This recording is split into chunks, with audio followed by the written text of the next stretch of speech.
Nerosi's being tormented by this demon on his shoulder.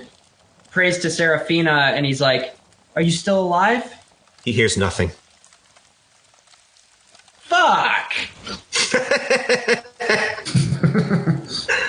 Nice. And I shit my pants. I shit my pants. Come on.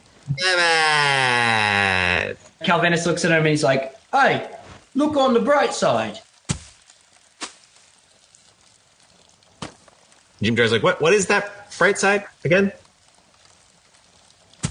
Yeah, you know, like there's the bright side. Jeff says, well, usually when people say that, they say, and the bright side is, and they give an example. It's bright. I get it. Bright side. Takes out the joint and he says, "Thorin, as soon as we get a bath, not together, but as soon as we get a bath, gonna smoke this." By the way, you guys have how many rations? 7. Roland, having experience in the Underdark, is able to spend the day finding small mushrooms that are edible and passing them out to everyone. But you're going to have to do that every day because you guys don't have anything or any food or anything at all. Eventually, as you guys are traveling today, the cavern you're in is very narrow. It's only 10 feet wide, 10 feet tall. You're all sort of in a very cramped line as you march your way through. This large domed room. It looks to be about 50 feet in diameter, but it is completely covered in bones. And it looks like the bones sort of slope towards the middle of the room in like a funnel shape. The exterior ring of this room, the outside 5 feet, are all flat and level, but as soon as you get past, it angles down into this little funnel. What are you guys going to do? Calvinus perception. Calvinus, you see gear and items from other travelers. What do y'all think? Jeff can also use so much depth in here. Like, tries to see if there's any undead. Yeah, he does see quite a large undead creature laying among these bones. There's a large undead creature 25 feet away from us. Nerosi and Calvinus prepare actions. Okay. Everybody, get ready. Jeff and Thorin in the middle. Who's going to be in front? We should split up. When is splitting up ever gonna? Yeah, it always works so well. Yeah, in every single horror movie, in every fucking single war movie, anything, they split up. Well, so y'all are in a 10-foot wide, 10-foot tall cavern right now, so splitting up isn't really an option anyway. The dome thing, though, do we have to walk around it, or how? What order are you in this 10 by 10 hall? Calvinus and Nerosi will go first.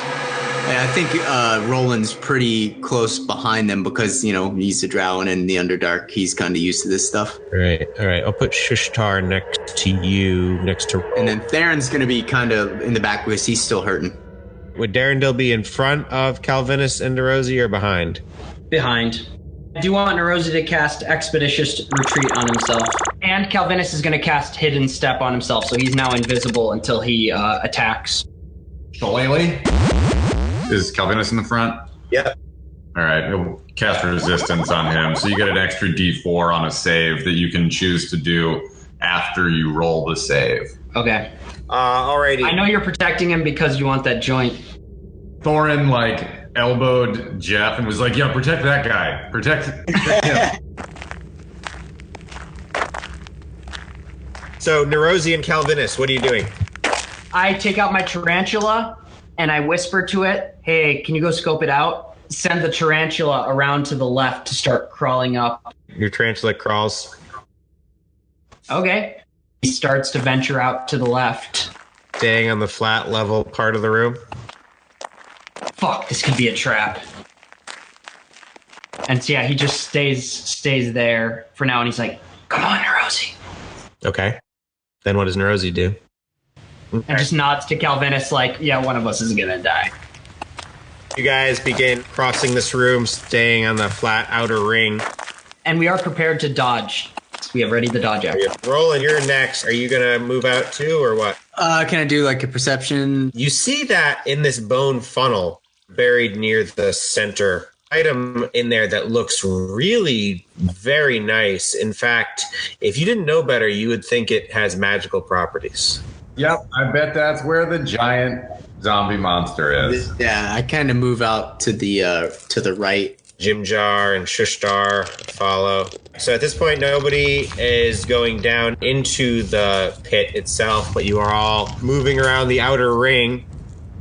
Throws a rock.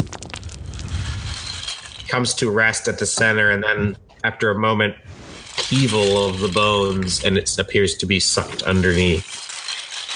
Found it. Dash 60 feet to the other end of the room. Darendil follows your lead. Jimjar rushes across. Roland heads all the way up here. They follow the rest of the group carefully.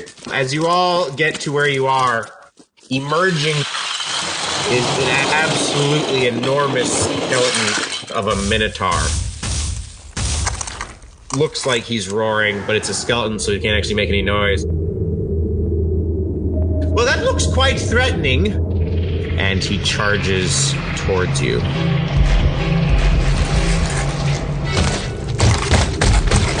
Slamming one of his giant clawed hands down. Roland dodges out of the way of the claw as it comes crashing down into the bones at his feet. Jeff. Jeff walks up to the creature, places a hand at him, and a couple of bones just burst. Send this thing back to its death. Roland. Slash at it. Missing, almost dropping his sword in the process. Theron, you run down this small ledge of bones. Some of them slip out from underneath your feet. Theron slips and falls flat where he is, but Jeff shoots his hand out and keeps him from slipping deeper into this funnel. You keep sort of like grabbing some bones, lift yourself up, but the bones are sort of falling because they're just loosely stacked on top of each other, and you just keep falling back down on your back. You can't attack from prone, though. You're just sort of like flailing about with your sword as you're slipping on these bones. It's really, you're doing a piss poor job. Calvinus books it out of the room.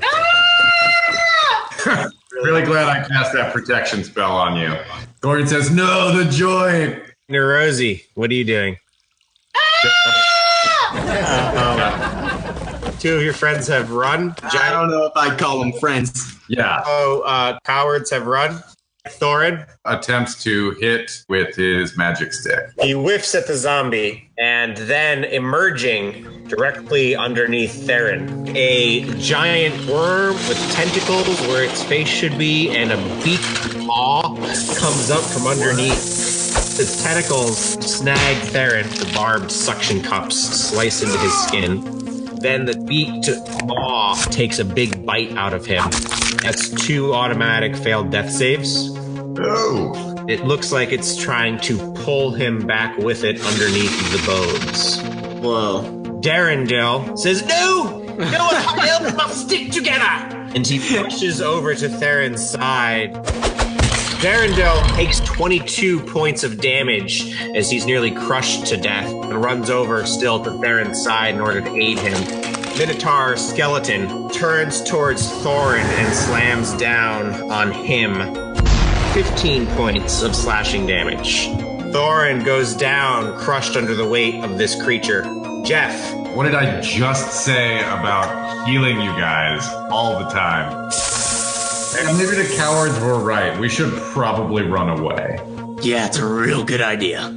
Jeff's like, all right, Theron, you're good. I'm out.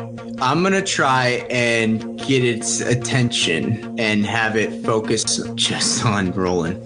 So you're like, hey, you big ugly piece of shit, come over here. Jar keeps attacking it, drive his short sword in between one of the joints and one of his ribs, and he pops one off. The monster looks like it roars in pain. Theron, you've got creatures on either side of you. I will longsword at this stupid land squid. Screeze as you slice into its soft skin. Healing word on Thorin. Thorin's eyes open up. Thorin's like, yeah. Yeah, buddy. Thorin likes Calvinus. This horrible creature is still in front of you. Has it been another round? Does that thing have any attacks of opportunity left? No, it has not taken its turn yet. So he's going to try and hit him first and then walk away. No, he does not hit him. Yeah, he's like, okay, well, I tried, guys. Good effort. See ya. Neurosi will cast. All right, so your skeletal hand flies out and just bitch slaps this creature. Darendil says, Theron, get yourself to safety. I'll take these two. Don't worry about me. And he attacks the little wormy thing. The creature lashes back out, but it misses, and then it snaps at Theron again with its beak. Gross. The beak snaps out and takes a chunk of flesh off your leg. The Minotaur turns over to Jimjar and swings out at him, slamming straight into the side of his face. Jimjar was not expecting this. Jimjar is knocked silly. He's only standing at this point by sheer force of will. It looks like the right side of his face, his cheek has been caved in, his eyeball is smashed and seems to be leaking something down the side of his face. He's missing a couple teeth. Jeff? Jimjar, no. Toll the dead on Minotaur zombie. Bell gongs out and the whole creature shakes and shudders as bits of bone fly off his body. Roland? Roland's gonna try and get the Minotaur's attention again so that he'll come towards him over here. Jimjar, stumbling back and forth, says, I can't believe she is. I can't. Starts stumbling back towards Jeff and Thorn. He's like, you guys heal people, right? Just like, sorry, man. Out of spells. Theron throws out some acid, but this creature is wily in these bones and then misses. Damn. Calvinus? Produce flame and throw it at the Minotaur. Lands on him, burning him. Cure wounds, Jimjar. All right, Jimjar's face reforms a little bit. Rosie's going to cast Chill Touch again. Another skeletal hand comes and bitch slaps this Minotaur in the other direction. Darendil continues lashing out at this Grick. Deep gouge through the side of this thing. Lashes back at Darendil. Missing Darendil, but then going after Theron again with his beak.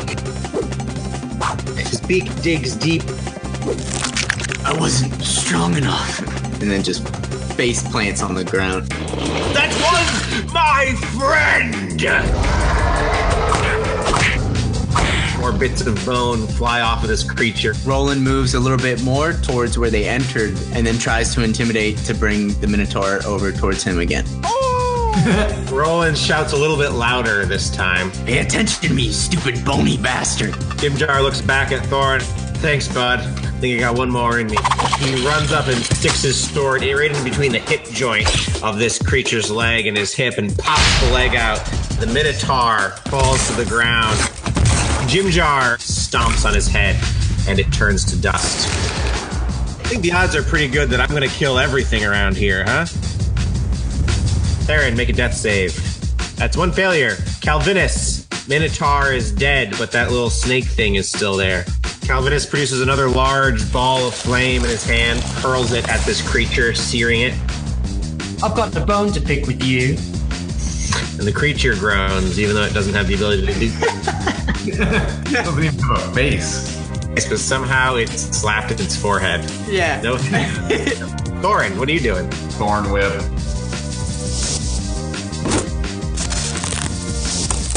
All right, Nerosi. No, your hand flies but scatters into the bones. Darendil leaps out, reaches down and grabs the thing with its claws and he yanks it fully out of the bones as it's sort of slithering and flopping back and forth. Darendil brings its beaked, tentacled maw down to its face so the tentacles wrap around his head and he just opens his mouth and bites the beak off of the thing, tearing tentacles and beak off all in one motion, chomping down as he eats it. He looks up at Thorin, and the look in his eye is no longer a look of a sophisticated quaggoth about town, but now a mad creature in the depths of a furious frenzy. And he grabs the rest of this Grick that he has torn apart and scurries with it off into a corner and starts eating it like an animal. Okay, man, you do you. Everything's dead. What are you guys doing? Cast Healing Word on Theron. This is a bag of holding. Which is Basically a bottomless bag. You use it for party loot. So somebody carries it, but everybody puts their shit in it because it holds so much. This bag has an interior space considerably larger than its outside dimensions, roughly 2 feet in diameter at the mouth and 4 feet deep. This bag can hold up to 500 pounds, not exceeding a volume of 64 cubic feet. It weighs 15 pounds regardless of its contents. Jeff takes the bag and is like, great, now we got a magic bag. Good work, team. Jeff also mutters a prayer for, clearly all this death in this room. Everybody who's searching through these bones, looking for something useful, roll investigation or perception. Everyone finds a lot of stuff, but most of it's broken, rusted, old, useless, rotten. Only Jeff, after you spend about an hour or so searching in here, only Jeff and Nerosi are able to come up with anything useful. Jeff finds enough rations for 3 days. Nerosi finds a small vial, appears to be a healing potion. Nice. You guys finish up searching in here. The rest of your day is uneventful. You make camp. Nerosi says, hey guys, I think we should always have one person on lookout. Yeah, I was just about to say, maybe even just two people on lookout, actually. Me and Calvinus can go first if y'all want. We should put the guide, the stool, and that stupid Bopito in the center of our circle so that they're protected. Okay. You're going to sort of camp in a circle wherever you are. You're going to try to put the weaker people to the center. You have people stay up in pairs, 4 shifts. 2 4-hour shifts of 2 people each. There should always be one person with dark vision on watch. Yeah, if you don't have dark vision, being on watch doesn't make any sense. I think most of us have dark vision. So. I mean, who doesn't have dark vision? Calvinus doesn't have it, but if him and Rosie are together, then they're just sort of keeping each other company. But Calvinus doesn't have it. Jeff doesn't have it. Right. So your first night camping is uneventful.